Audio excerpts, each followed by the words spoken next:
بادشاہ نے کہا میں اپنی بات کا پکا ہوں، آج سے میں تمہارا ہوں۔ اللہ اکبر۔ اب ظاہر ہے کہ بادشاہ جس کا ہو گیا، فوج بھی اس کی، ملک بھی اس کا، ٹھاٹ بھی اس کے، باٹ بھی اس کے، محل بھی اس کا، زیورات بھی اس کے، تاج بھی اس کے، حکومت بھی اس کی، اقتدار بھی اس کا، سب کچھ اس کا۔ تو جس بندے اور بندی کا اللہ خود ہو گیا، کیا بچا اس کے لیے؟ اللہ تعالیٰ فرماتے ہیں میرا بندہ، میری بندی میری خاطر اپنا کھانا اور اپنی خواہش نفس سب چھوڑ دیتی ہیں۔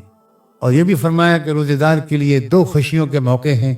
ایک خوشی ہوتی ہے روزہ کھولتے وقت، افطار کرتے وقت، اور ایک اپنے رب سے ملاقات کے وقت۔ بلا شبہ روزے دار کے منہ کی بو اللہ کے نزدیک مشک سے زیادہ اچھی اور پاکیزہ ہے۔ ایک اور حدیث کا مضمون ہے کہ جنت میں ایک دروازہ ہے ریان، اس سے صرف روزے دار بلائے جائیں گے، اور جو ایک بار اس دروازے میں داخل ہو جائے گا اسے کبھی پیاس نہیں لگے گی۔ مگر ایک بات سمجھیے کہ روزوں میں اعمال صالحہ کے کرنے کے ساتھ غلط اور برے اور نامناسب کاموں کو چھوڑنا بھی شرط ہے۔ فرمایا تم میں سے کوئی کسی کا روزہ ہو تو نہ تو بری بات کرے، نہ غیر ضروری باتیں کرے، نہ شور و شر کرے، اور اگر اسے کوئی گالی بھی دے اور لڑنے جھگڑنے پر آمادہ ہو تو یہ کہہ دے کہ میرا روزہ ہے، بس خاموش ہو جائے۔ فرمایا جس نے جھوٹ بولنا اور اس پر عمل کرنا نہ چھوڑا تو اللہ کو اس سے کوئی مطلب نہیں، کوئی حاجت نہیں کہ وہ بلا وجہ بھوکا رہے۔ تو نیک اعمال کو خوب بڑھانا ہے، تلاوت، ذکر و تسبیح، ہمدردی، غم گساری، غریب بھائیوں بہنوں یتیموں کی خدمت، اور کلمہ طیبہ لا الہ الا اللہ کا کثرت سے ذکر کرنا ہے۔ تو یہ انشاءاللہ لا الہ الا اللہ کی تسبیح بڑھا دیجئے، یہ اللہ کے رسول کا بتایا ہوا معمول ہے۔ رمضان میں کثرت سے لا الہ الا اللہ پڑھیے، 1 تسبیح، 2 تسبیح، 3 تسبیح، 7 تسبیح، 10 تسبیح، 11 تسبیح، اس کو جتنا پڑھ سکیں لا الہ الا اللہ کی کثرت کریں۔ درمیان میں پڑھ لیا کریں محمد الرسول اللہ۔ پھر استغفار کی تسبیح کی کثرت کریں، اور اللہ تعالیٰ سے دعائیں مانگیں، جنت کی خوب دعا کا اہتمام کریں، جنت مانگیں، اور آخرت میں اللہ کی پکڑ سے، جہنم کی آگ سے حفاظت کی دعائیں مانگیں۔ قبولیت دعا کا موسم ہے رمضان، باقی اپنی تمام ضروریات کے لیے مانگیں، خوب دعاؤں کا اہتمام کریں، تراویح شوق و ذوق کے ساتھ پڑھیں، بہت ہی اچھی نیت کے ساتھ، ادب کے ساتھ، احترام کے ساتھ، بہت شوق کے ساتھ، ہر 2 رکعت کے شروع میں تکبیر اولیٰ کے اہتمام کے ساتھ تراویح پڑھیں۔ آخری عشرے میں، کم سے کم آخری عشرے میں اعتکاف کی ہمت کریں۔ علامہ ابن قیم رحمۃ اللہ علیہ نے اعتکاف کے بارے میں بہت پیاری بات لکھی ہے۔ لکھتے ہیں اعتکاف کی روح اور اس سے مقصود یہ ہے کہ دل اللہ کے ساتھ وابستہ ہو جائے، اس کے ساتھ جمعیت باطنی حاصل ہو، اشتغال بالخلق سے رہائی نصیب۔ ہر وقت انسان مخلوق کے ساتھ بس الجھا رہے، سوچتا بھی رہے، باتیں بھی کرتا رہے، اس سے رہائی نصیب ہو، اعتکاف کا مقصد ہے۔ اور صرف اپنے اللہ سے لو لگانے میں یہ 10 دن اور 10 راتیں ایسی گزر جائیں کہ مستقل طور پر دل کی لو اللہ سے لگ جائے، اور یہ حال نصیب ہو جائے کہ تمام افکار و ترددات اور ہموم و وساوس کی جگہ اللہ کا ذکر اور اس کی محبت لے لے، ہر فکر اس کی فکر میں ڈھل جائے، اور ہر احساس اور خیال اس کے ذکر و فکر، اس کی رضا اور قرب کے حصول کی کوشش کے ساتھ ہم آہنگ ہو جائے۔ مخلوق سے تو طبیعتیں بہت مانوس ہیں، اس کے بجائے اللہ سے طبیعتیں مانوس ہو جائیں۔ اور ابن قیم نے آخری جملہ یہ لکھا کہ قبر کی وحشت میں جب کوئی اس کا غم خار نہ ہوگا، یہ اللہ سے مانوس ہو جانا یہ قبر میں کام آئے گا، یہ اس کا زاد سفر بنے گا۔ یہ ہے اعتکاف کا مقصد۔ عورتوں کے لیے بھی اعتکاف کی شکل اللہ نے رکھی ہے۔ کہ گھر کے ہی کسی کمرے میں اپنے آپ کو بالکل قید کر لیں اور بس اسی کمرے میں رہ کر ذکر و عبادت میں اور تلاوت میں، نماز میں مصروف رہیں۔ حضور اکرم صلی اللہ علیہ وآلہ وسلم کی وفات کے بعد حضور کی پاک بیویوں نے ہر سال رمضان میں اعتکاف کی سنت کو زندہ رکھا۔ ازواج مطہرات نے تا زندگی اکثر و بیشتر جب تک ان میں سے جو بھی حیات رہی وہ اپنے اپنے حجرے میں اعتکاف کرتی رہی، اور پھر آخری عشرے میں ایک بہت قیمتی رات آتی ہے، شب قدر۔ زیادہ تر امکان اس کا آخری عشرے ہی میں ہوتا ہے، اور اس میں بھی آخری 7 راتوں میں زیادہ امکان بتایا گیا، اور ان میں بھی طاق راتوں میں اور زیادہ امکان بتایا گیا۔ تو آخری عشرے کی راتوں میں زیادہ جاگنا، زیادہ رونا دھونا، اللہ سے معافی مانگنا، اور اپنی دنیاوی ضروریات بھی مانگنا، اور تقوی اور مغفرت مانگنا، یہ گویا بہت قیمتی موقع آنے والا ہے۔ اللہ نے آج رمضان سے چند دن پہلے یہ ملاقات کروا دی، یہ مذاکرہ کروا دیا۔